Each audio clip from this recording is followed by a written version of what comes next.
आपल्याला पुढचा एक मुद्दा पाहायचा आहे, तो म्हणजे राज्याच्या आर्थिक हिताचे संरक्षण.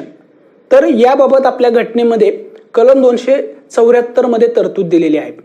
या 274 मध्ये काय सांगितलंय की राज्याच्या हिताशी संबंधित असणारे कर किंवा शुल्क आकारणारे एखादं विधेयक जेव्हा संसदेमध्ये मांडलं जातं तेव्हा त्यासाठी राष्ट्रपतीची पूर्व परवानगी घेणं बंधनकारक आहे.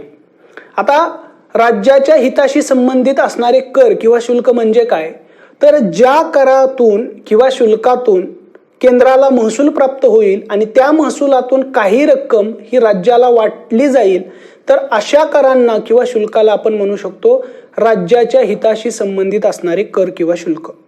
कारण का, तर त्या करातून मिळणारे जे महसूल आहे त्याच्यामध्ये राज्याचा वाटा आहे, म्हणजेच ते राज्याच्या संबंधित किंवा राज्याच्या हिताशी संबंधित असणारं ते कर किंवा ते शुल्क आहे. आणि असं कर किंवा असं शुल्क आकारणारा कायदा जेव्हा केंद्रीय संसदेमध्ये मांडला जातो तेव्हा त्याला राष्ट्रपतीची पूर्व परवानगी आवश्यक आहे, कारण त्याच्यामध्ये राज्याचं हित गुंतलेलं आहे. तर हे या ठिकाणी लक्षात घेणं गरजेचं आहे. आणि राज्याच्या हिताच्या संरक्षणासाठी घटनेमध्ये ही तरतूद दिलेली आहे 274 या कलमामध्ये. त्यानंतर आपल्याला पुढचा मुद्दा पाहायचा आहे, ते म्हणजे अनुदान. अनुदान म्हणजे काय, तर आता तर आपण पाहिलं 270 मध्ये पाहिलेलंच आहे की केंद्राला जो काही महसूल मिळतो, निव्वळ महसूल, त्याच्यातून वित्त आयोग सांगेल तेवढा वाटा राज्यांना द्यावा लागतो. या व्यतिरिक्त अनुदान म्हणजे अशी काही रक्कम असते की जी केंद्र सरकार राज्यांना देतं. कशासाठी, राज्यांना सहाय्य म्हणून, मदत म्हणून, किंवा एखादं राज्य हे इतर राज्याच्या तुलनेत थोडं मागास असतं, त्या राज्याला विकास करून इतर राज्यांच्या बरोबरीने यावं यासाठी मदत म्हणून, सहाय्य म्हणून काही पैसे केंद्र सरकार आपल्या तिजोरीमधून राज्यांना देत असतं. त्याला आपण म्हणतो अनुदान. आता ही अनुदान जी आहेत ती दोन प्रकारची असतात. एक वैधानिक अनुदान की जे संसद कायदा करून ठरवते, आणि दुसरं असतं ऐच्छिक अनुदान जे केंद्र सरकार स्वतःच्या इच्छेनुसार देत असतं. लक्षात आलं. तर अशा दोन प्रकारच्या अनुदानाची तरतूद आपल्या घटनेमध्ये आहे की जी अनुदाने केंद्राकडून राज्यांना दिली जातात.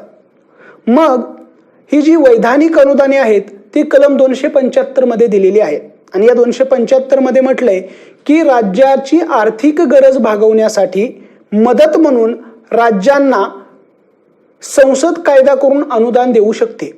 म्हणजे या प्रकारचं अनुदान देण्यासाठी तुम्हाला आधी संसदेमध्ये कायदा करावा लागतो आणि त्या कायद्यामध्ये सांगितलेल्या प्रमाणामध्येच राज्यांना अनुदान दिलं जातं. म्हणजे समजा संसदेमध्ये कायदा केला आणि राज्यांना दरवर्षी वित्तीय वर्षामध्ये प्रत्येक राज्याला त्या राज्याच्या लोकसंख्येनुसार 10,000 कोटी रुपये जे आहेत ते केंद्राकडून राज्यांना वाटले जातील, असा जर कायदा संसदेने केला तर त्याला आपण म्हणणार वैधानिक अनुदान. कारण संसदेने कायदा करून, विधान करून ते अनुदान राज्यांना दिलेलं आहे, त्याला आपण म्हणतो वैधानिक अनुदान. आणि संसदेने कायदा केल्यामुळे ते अनुदान केंद्रावरती बंधनकारक असतं. म्हणजे कायदा करून जेवढं ठरवलंय तेवढं अनुदान केंद्राला द्यावंच लागतं, म्हणजे ते बंधनकारक असतं. लक्षात आलं. तर हे आहे वैधानिक अनुदान जे कलम 275 मध्ये ज्याची तरतूद दिलेली आहे. आता याशिवाय आणखी एक प्रकारचं अनुदान असतं ते म्हणजे ऐच्छिक अनुदान. हे जे ऐच्छिक अनुदान आहे ते कलम 282 मध्ये दिलेलं आहे. आता त्या शब्दावरूनच कळेल की हे ऐच्छिक अनुदान आहे, केंद्र सरकारच्या इच्छेवरती ते अवलंबून असतं. म्हणजे केंद्र सरकारला जर वाटलं की आपल्याला अमुक एवढी रक्कम ही एखाद्या राज्याला द्यावी तर केंद्र सरकार त्या राज्याला ते अनुदान देऊ शकतं आणि ते त्याच्यावरती बंधनकारक नसतं. कोणत्या राज्याला द्यावं हे देखील केंद्राच्या मनावरतीच आहे, किती द्यावं हे देखील केंद्राच्या मनावरतीच आहे. इथे कोणत्याही प्रकारचा कायदा केला जात नाही, त्याच्यामुळे हे अनुदान केंद्रावरती बंधनकारक नसतं. केंद्राला वाटलं तर केंद्र देऊ शकतं. तर हे आहे ऐच्छिक अनुदान की जे 282 कलमामध्ये दिलेलं आहे. तर अशा पद्धतीनं आपल्या घटनेमध्ये राज्यांना केंद्राकडून अनुदानाची तरतूद आहे आणि दोन प्रकारची अनुदाने घटनेमध्ये दिलेली आहेत.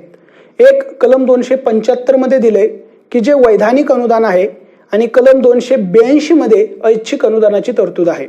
तर ही दोन कलमे आणि त्या कलमांमध्ये काय दिलेलं आहे हे आपल्याला व्यवस्थितपणे माहीत असणं गरजेचं आहे. तर अशा पद्धतीने राज्यांना अनुदानाची तरतूद आहे. आता आपल्याला एक या वित्तीय संबंधाच्या बाबत महत्त्वाची घटनात्मक संस्था पाहिजे आहे, ती म्हणजे वित्त आयोग. या केंद्र राज्य संबंधामध्येच जे काही कलमांची रेंज दिलेली आहे त्यामध्ये कलम 280 मध्ये वित्त आयोगाची तरतूद केलेली आहे. हा प्रश्न खूप वेळा आलेला आहे की राष्ट्रीय वित्त आयोगाची तरतूद घटनेच्या कोणत्या कलमामध्ये आहे, तर 280 कलम कधीच विसरायचं नाही. तर या कलमामध्ये वित्त आयोगाबाबत तरतूद दिलेली आहे.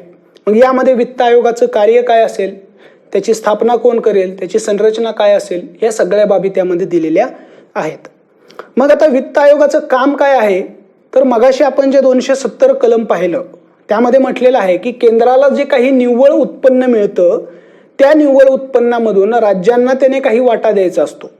हा वाटा किती असेल हे की वित्त आयोग ठरवतो आणि वित्त आयोग जी शिफारस करतो, जेवढं सांगतो तेवढीच रक्कम किंवा तेवढाच वाटा जो आहे तो केंद्राला त्या राज्यांना द्यावा लागतो. तर हे या ठिकाणी लक्षात घेणं गरजेचं आहे. मग हे वित्त आयोगाचं प्रमुख काम आहे की केंद्र आणि राज्यामध्ये जी महसुलाची विभागणी आहे ती विभागणी ठरवणं किंवा त्याची शिफारस करणं हे वित्त आयोगाचं प्रमुख काम आहे. आणि या कामासाठी आपल्या या घटनेमध्ये 280 मध्ये सांगितलेलं आहे कलमामध्ये की ही एक अर्धन्यायिक अशी संस्था असेल की जिची स्थापना राष्ट्रपती करतील.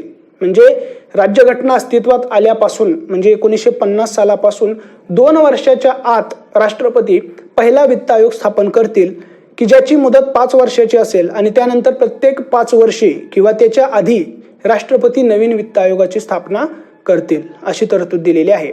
आणि याची संरचना देखील सांगितली की यामध्ये एक अध्यक्ष आणि 4 सदस्य असा 5 सदस्यीय हा वित्त आयोग असेल. एक अध्यक्ष आणि 4 सदस्य. तर ही संरचना देखील या 280 कलमामध्येच दिली. या सदस्यांची आणि अध्यक्षाची नेमणूक हे राष्ट्रपती करतील. त्यांच्या सेवा शर्ती, अटी, पात्रता हे राष्ट्रपतीच ठरवतील. तर वित्त आयोगाच्या संबंधात या बाबी दिलेल्या आहेत. इथे वित्त आयोगाच्या अध्यक्षाचं निवृत्ती वय काय असेल, त्याच्या नेमणुकीचं वय काय असेल याबाबत कोणतीही मर्यादा नाही. तर राष्ट्रपती जे आहेत ते या वित्त आयोगाच्या अध्यक्षाची आणि सदस्यांची नेमणूक करतात आणि ते दर 5 वर्षांनी किंवा 5 वर्षांच्या आधी असा वित्त आयोग स्थापन करतात. तर हे लक्षात घेणं गरजेचं आहे. ही एक न्यायिक आणि घटनात्मक संस्था आहे. न्यायिक याच्यासाठी अर्धन्यायिक आहे, न्यायिक पूर्ण नाही पण अर्धन्यायिक आहे. कारण ही वित्त आयोग संस्था ही प्रत्येक राज्यामध्ये जाऊन त्या राज्याचे लेखे तपासते, चौकशी करते आणि त्यानुसार राज्यांच्या आर्थिक स्थितीची पाहणी करून केंद्राने राज्याला किती महसुलामध्ये वाटा द्यावा हे हा वित्त आयोग ठरवतो. तर वित्त आयोगाची कार्य जी आहेत ती 4 प्रमुख कार्य आहेत. मागाशी तर मी सांगितलंच की केंद्रीय महसुलातला राज्यांना दिला जाणारा वाटा ठरवणं हे त्याचं प्रमुख काम आहे. याशिवाय केंद्राकडून राज्यांना जी अनुदाने दिली जातात, म्हणजे मी आत्ताच सांगितलं वैधानिक अनुदान असेल तर ते अनुदान, तर ती वैधानिक अनुदाने देखील किती प्रमाणात दिली जावीत हे देखील हा वित्त आयोगच ठरवतो. लक्षात आलं.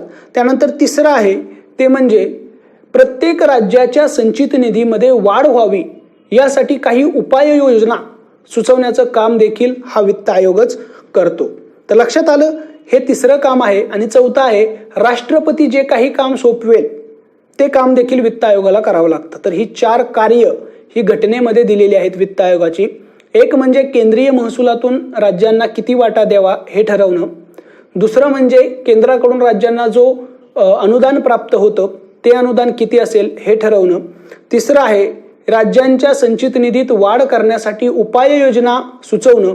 आणि चौथं आहे राष्ट्रपती सांगतील ते वित्तीय बाब किंवा ते वित्तीय काम करणं हे वित्त आयोगाचे कामं आहेत, जी घटनेच्या या 280 कलमामध्ये दिलेली आहेत.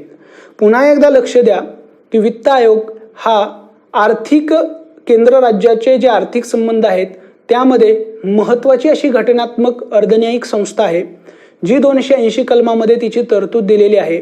तिचे अध्यक्ष आणि सदस्य यांची नियुक्ती राष्ट्रपती करतात. एक अध्यक्ष आणि 4 सदस्य अशी त्याची संरचना असते. आणि दर 5 वर्षांनी किंवा 5 वर्ष होण्याच्या पूर्वीच राष्ट्रपती असा नवीन वित्त आयोग स्थापन करू शकतात. तर हे लक्षात घेणं गरजेचं आहे. हे कलम 280 मध्ये दिलंय. त्यानंतरच पुढे 281 कलम आहे, त्यामध्ये या वित्त आयोगाच्या अहवालाबाबतची तरतूद दिलेली आहे.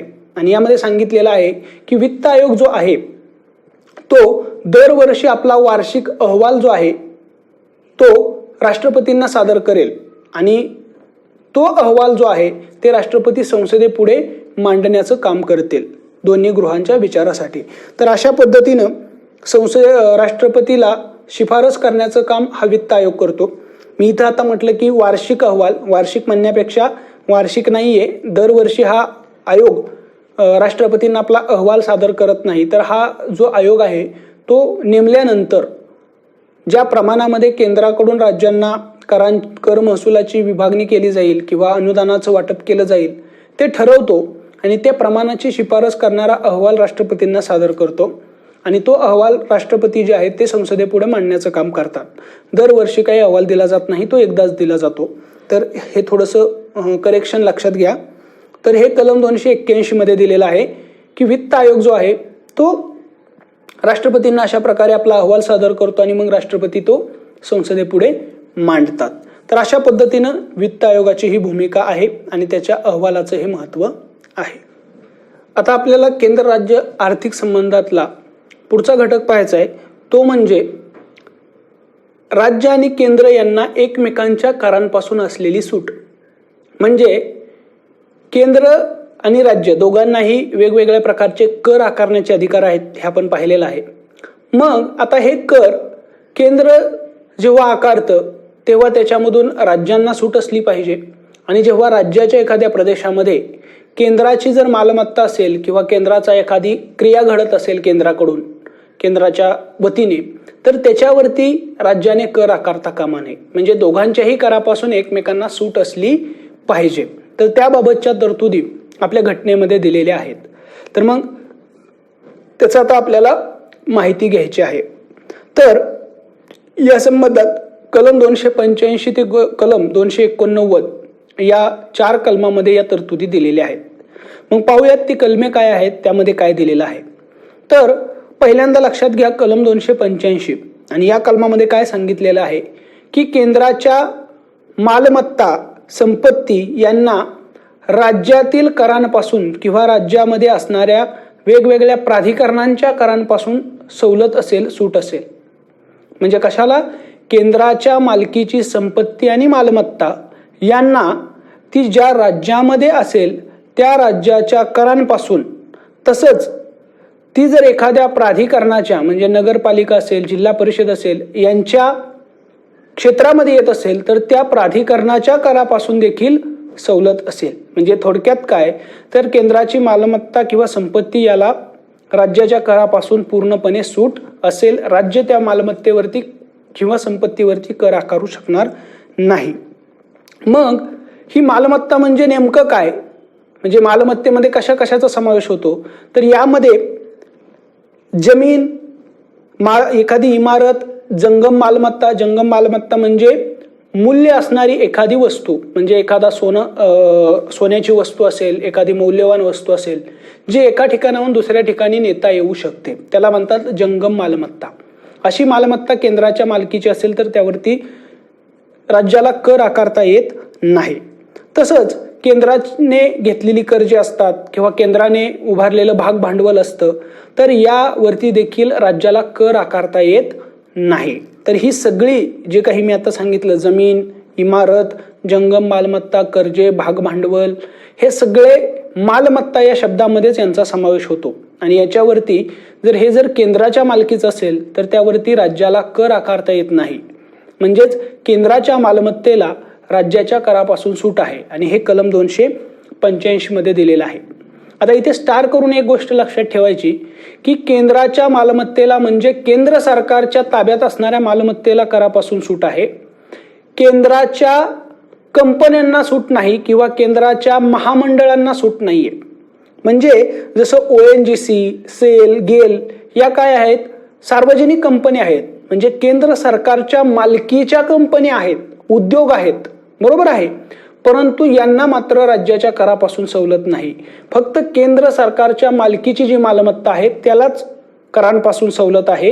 केंद्र सरकारच्या कंपनीची जर संपत्ती असेल तर त्याला करांपासून सुटका नाही. तर हे स्टार करून लक्षात ठेवायचं.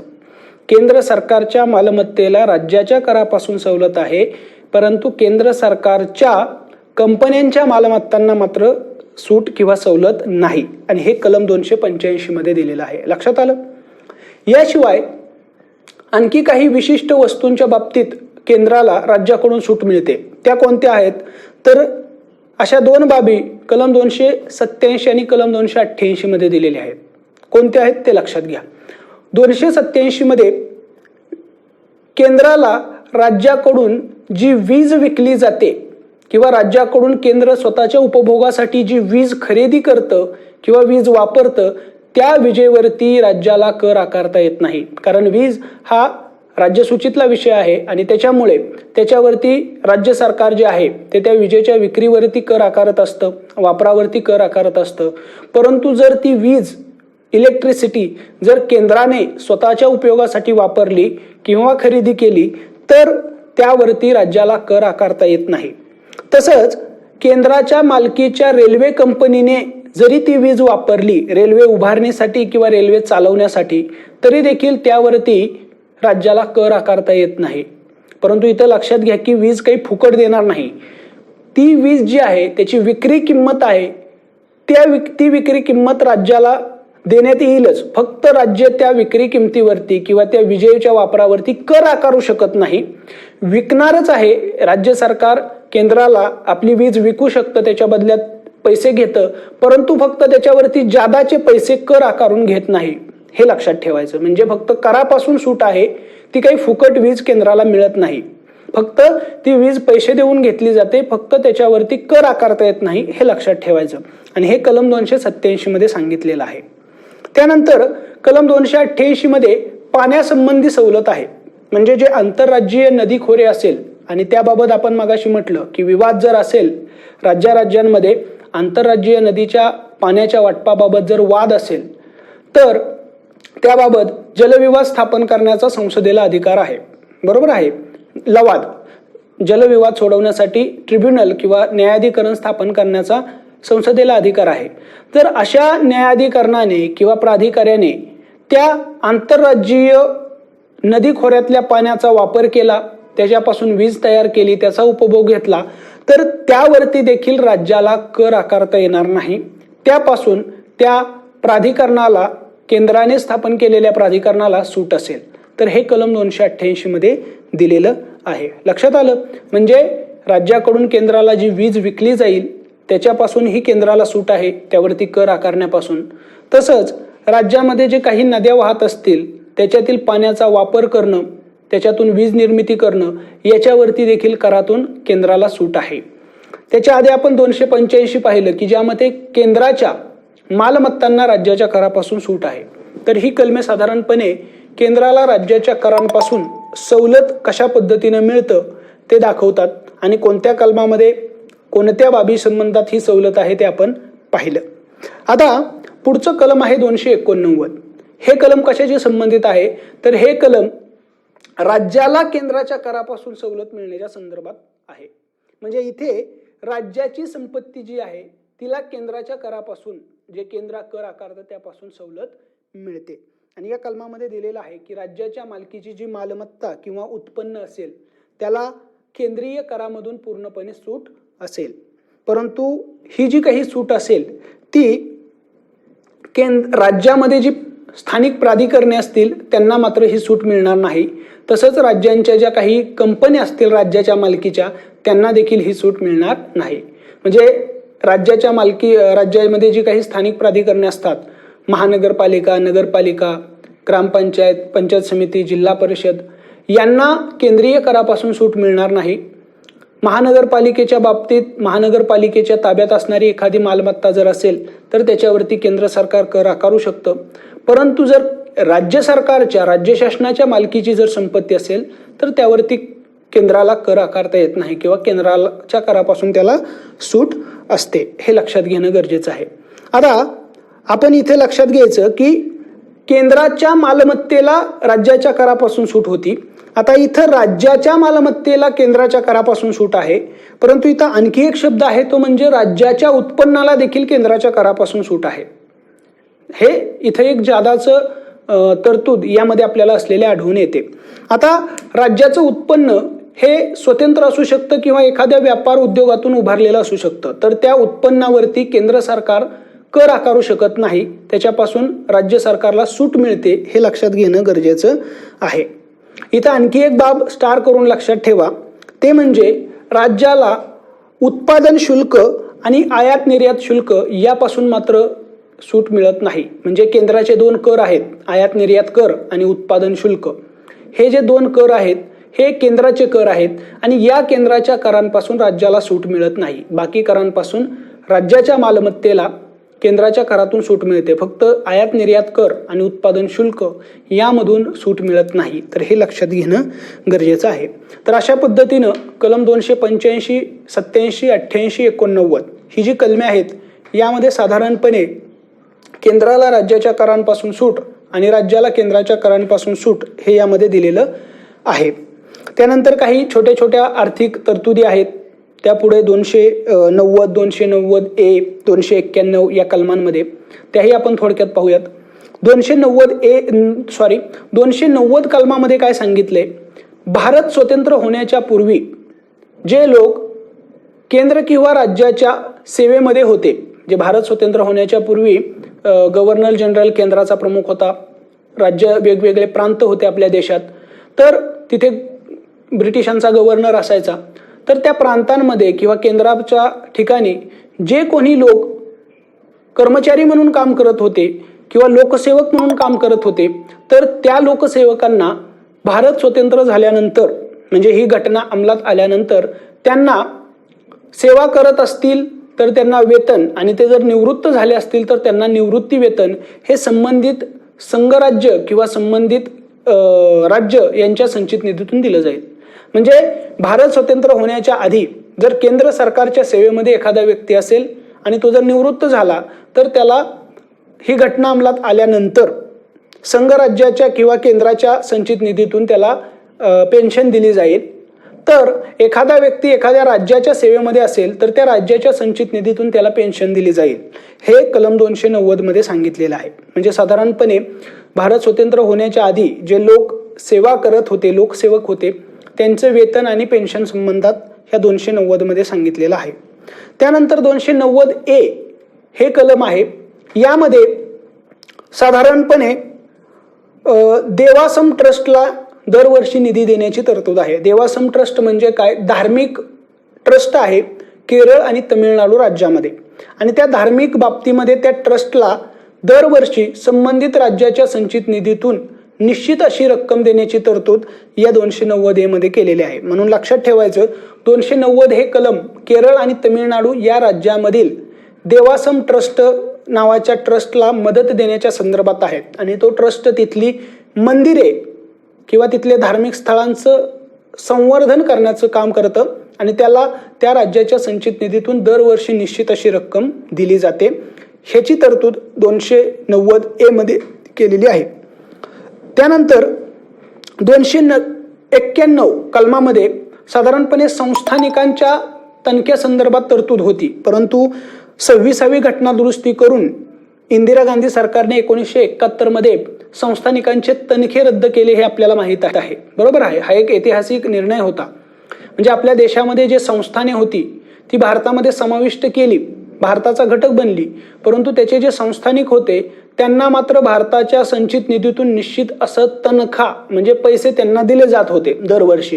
तर हे तनखे बंद करण्याचे घटना दुरुस्ती 26वी घटना दुरुस्ती इंदिरा गांधींनी 1971 मध्ये केली आणि त्यानंतर हे 291 कलम बाद झालेला आहे. परंतु लक्षात ठेवायचं, हे कलम संस्थानिकांच्या तनख्या संदर्भात होतं.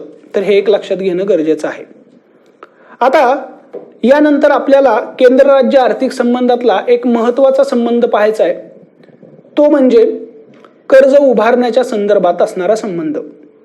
कारण केंद्र आणि राज्य दोघांनाही कर्ज उभारण्याचा अधिकार आहे.